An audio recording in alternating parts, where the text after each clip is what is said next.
देश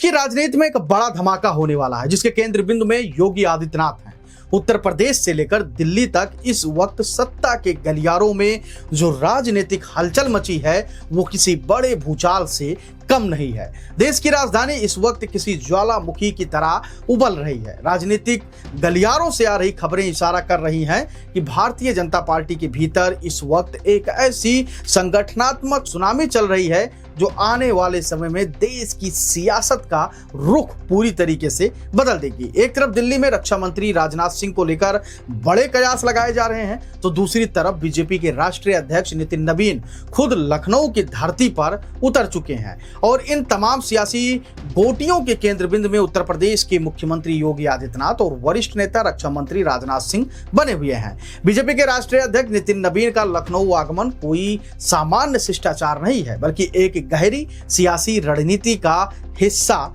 माना जा रहा है, जिसका अंदाजा इसी बात से लगाया जा सकता है कि अमौसी एयरपोर्ट पर मुख्यमंत्री योगी आदित्यनाथ, दोनों उप मुख्यमंत्री यानी डिप्टी सीएम केशव प्रसाद मौर्य और तथा ब्रजेश पाठक ने नितिन नवीन का फूलमालाओं से स्वागत किया, जिसके बाद एक बड़ी रथ पर नितिन नवीन पंकज चौधरी के साथ खड़े होकर कार्यकर्ताओं के बीच में निकले। पार्टी कार्यकर्ताओं ने 41 अलग अलग जगहों पर उनके स्वागत करने के लिए बिंदु बनाए थे, जहां भारी उत्साह के साथ उनका स्वागत किया गया। नितिन नवीन सबसे पहले बीजेपी कार्यालय पहुंचे, जहां पर उन्होंने कार्यकर्ताओं के साथ बैठक की। राजनीतिक सूत्र बताते हैं कि नितिन नवीन इसी दौरे के दौरान योगी आदित्यनाथ के साथ एक बेहद महत्वपूर्ण बैठक करेंगे, पार्टी को लेकर मंथन करेंगे, संगठन को लेकर मंथन करेंगे, बातचीत करेंगे, जिसके बाद दोनों नेताओं का रात्रि भोज भी तय है। और इसी बैठक में राष्ट्रीय संगठन में यूपी के 10 बड़े पदाधिकारियों को शामिल करने पर भी अंतिम मुहर लगनी है, यानी कि यूपी का दबदबा दिल्ली में होगा। राजनीतिक विश्लेषकों का मानना है कि योगी आदित्यनाथ की बढ़ती लोकप्रियता और जनता पर मजबूत पकड़ को देखते हुए दिल्ली का शीर्ष नेतृत्व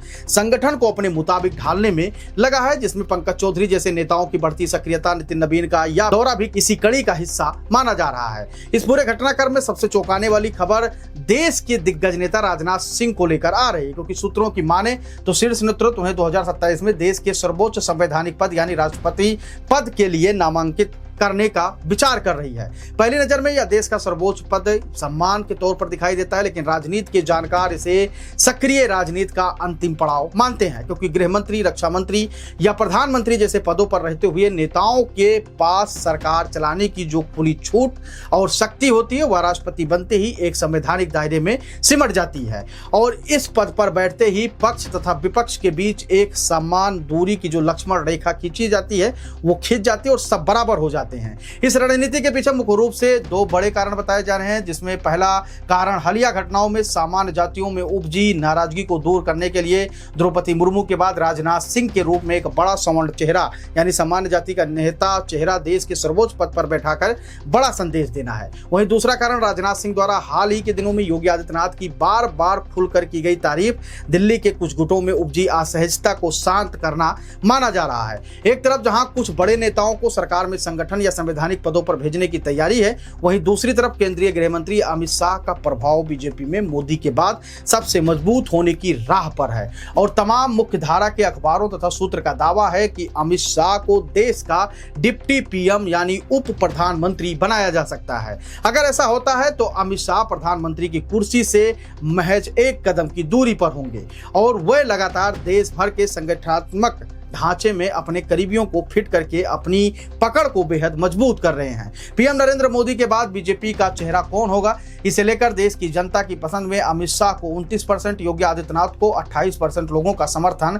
बीते दिनों सर्वे में मिला था और इस मामूली अंतर को भांपते हुए अमित शाह ने संगठन के स्तर पर व्यापक बदलाव किए, जिसके चलते आज संगठन में उनकी करीबियों की पूरी तरीके से बोलबाला है। दिल्ली का नेटवर्क भले ही धीरे धीरे संगठन को मजबूत करके लखनऊ पर शिकंजा कसना चाहता हो, हो, लेकिन यूपी के मुख्यमंत्री योगी आदित्यनाथ के बारे में एक बात जगजाहिर है कि वह ना तो दबते हैं और ना ही डरते हैं। इसीलिए अपनी लोकप्रियता के दम पर खड़े योगी पर शिकंजा कसना दिल्ली के लिए इतना आसान नहीं होने वाला है। आरएसएस अपनी पूरी नजर इन सारे गतिविधियों और बदलाव पर गड़ाए रखे हुआ है। समय आने पर वो अपने पत्ते खोलेगा। एक बात तो साफ है कि आरएसएस को जब जब लगा है कि योगी आदित्यनाथ पर कुछ शिकंजा कसने वाला है या योगी आदित्यनाथ पर विरोधी हावी होने वाले, तो फ्रंट पर आकर बैटिंग किया है। याद करिए, जब पंकज चौधरी प्रदेश अध्यक्ष बनाए गए थे बीजेपी के, तब तमाम लोग इधर उधर की अनाप शनाप बातें करने लगे थे। तब आरएसएस ने खुलकर कहा था कि योगी के विरोध में बोलने वाले या योगी के बारे में कुछ अनाप शनाप करने वाले वो आरएसएस की नजरों में बागी माने जाएंगे।